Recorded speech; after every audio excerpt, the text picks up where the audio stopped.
Democratic State Representative John Bryant of Dallas. Thank you so much and welcome back to Eye on Politics. Thank you. Good to be with you.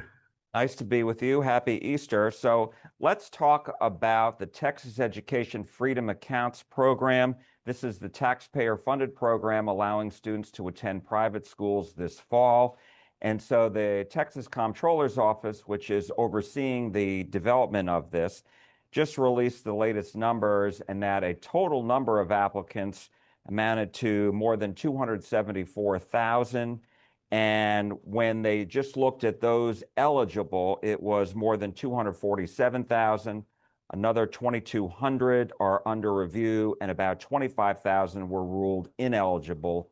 They don't qualify for this program. So just overall numbers, what do you make of all this? Well, they did not tell us how many of these students are already in private schools. And the estimate given prior to the release of these numbers was that as many as 3/4 of these people are already in private schools. So it's a subsidy for people who are not in the public school system now and are seeking to help us subsidize their private school education. It's a serious policy question there. I'm very much opposed to these vouchers because they undermine public education, which we are now supporting at a level of only 47th in the United States, the state contribution. So we're already way below the national average, and taking another $1 billion this year, it would be $2 billion if we were in a biennium, because we're in the second year of the biennium. If you fund everybody that applied for this, it'll take $6 billion for the next 2-year budget cycle. And we're only spending 23 billion at the present time from the state level. So you're talking about 25% of the money for public education for our 5.5 million public school students, instead going to people who are already in private schools. Well, to your point before, I was reading that they were saying about 75% of the applicants did attend private school or were homeschooled in the 2024-25 school year.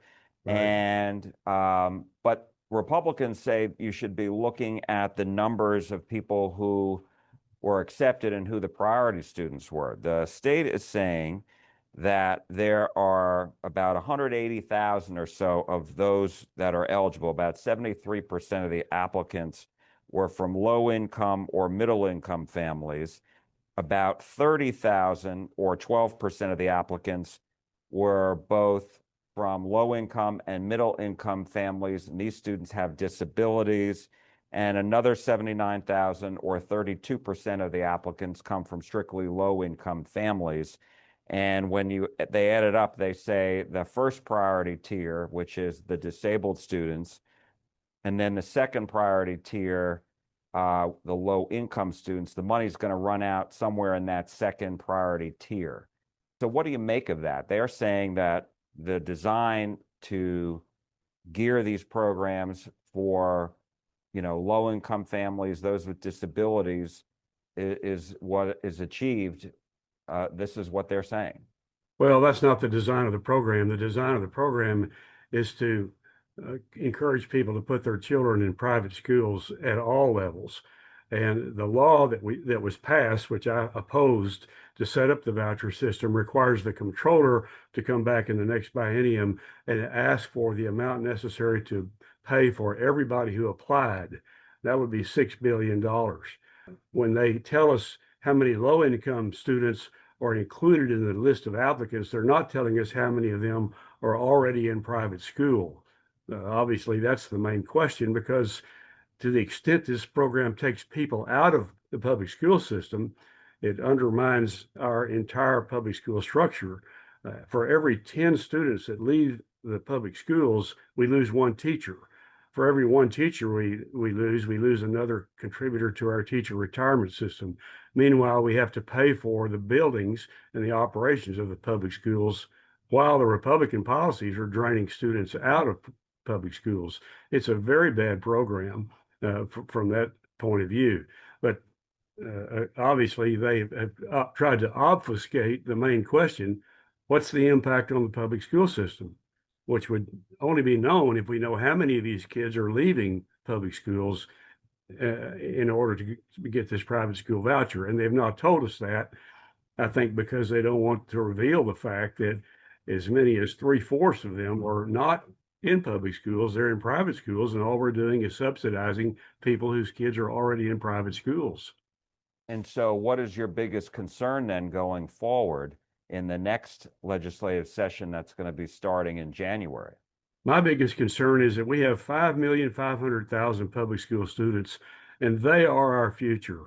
And taking this much money away from a system that's already grossly underfunded, we're 47th in the nation in the state contribution to public education. Taking money away from that is absolutely the wrong policy. We need to be putting more money into public education, not diverting it off into an ideologically driven MAGA Republican notion that we should be paying people to put their kids in private schools or paying them to homeschool.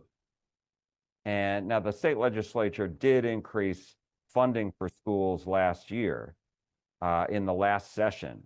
So you're saying that's still not good enough. Well, I'm looking at the national ranking for the state contribution to public schools. I'm looking at our very high local property taxes that are a result of reducing the state contribution, which has to be made up by our local school districts. And I'm looking at the future. The future is the 5.5 million children that are in public education.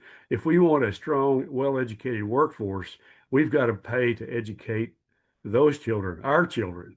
And if people want to send their children to private school, that's fine. No one objects, but that's not a state responsibility. If we fund everybody who applied for a voucher this time around, the cost over a 2-year or biennium will be $6 billion. That's a very large amount of money out of a strained education budget already. And so, how will Democrats try to fight that? Well, we will try to, I'm sure, try to eliminate the vouchers because we oppose them in the first place. And certainly we'll try to minimize the amount of money that is applied to the voucher program. And what do you say to Republicans who say, the school districts are monopolies and that families should be given a choice? Families have a choice. If they want to go to private school, they can do that, and many do. But about you know, we don't pay for a choice for everybody to do things privately. We have public parks, we have many public institutions. We pay for the education of 5.5 million kids. If people want to choose to send their kids to private school, more power to them. I choose to support the public school system, which is our state responsibility. With all that said, you're hoping that, because before you get to the legislative session, there's going to be an election in Yes. November. And so, how much, is this issue on the front lines, in the campaigns? It will be on the front lines of every campaign for the House of Representatives and for the state Senate. Well, Democrats oppose subsidizing private schools at the expense of public education, and we'll be talking about it at election time and hoping to win a majority in the legislature so that we can take this money and put it into public education, not private schools. Democratic State Representative John Bryant of Dallas, thank you so much. Thank you. We appreciate it.